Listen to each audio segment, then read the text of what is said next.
ova današnja poseta Vraniću se pre svega bazira na ovom preuređenom obdaništu za decu. Moj stav je da ne idem na otvaranja obdaništa i tamo gde deca već idu, smatram da je to zloupotreba deca u političke svrhe, tako da u kampanji ćemo obilaziti samo ono što se radi, gde deca još uvek nema. Ja sam nadam da će i ostali kandidati da prihvate tako jedno pravilo i da jednostavno ne koristimo decu i slike dece u političke kampanje. Dok jedni pričaju o problemima koji postoje u Beogradu, mi te probleme rešavamo. Pre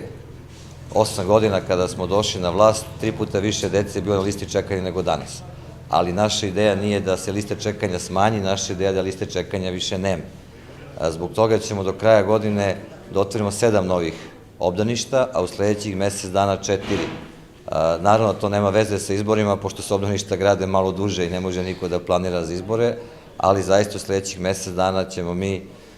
malte ne sa tim nekim novim koji gradimo smanjiti listu čekanja za pola, tako da očekujemo do kraja godine manje od 2000 dece, a u sledećoj godini sa obdaništima novim koji će se graditi, uključujući još jednu u Barajevu, adaptaciju dodatnu ovde, ćemo doći od toga da nemamo ni jedno dete na listi čekanja. Sada rešavamo probleme za decu gde oba roditelja rade, a sledeća je faza da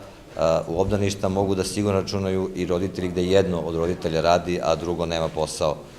Ovde smo iz sredstava NIP-a odvojili sredstva za izgradnju jedne fiskulturne sale, to će nam omogućiti da kada izgradimo nju, proširimo ovde obdanište koje sada radimo i tako da ovu listu čekanja koje danas stoji nešto dece u Vraniću će biti na nuli, a do kraja godine će i deca iz okolnih sela moći da računaju na mesto u obdaništu. Slažem se da je to jedna od stvari koja je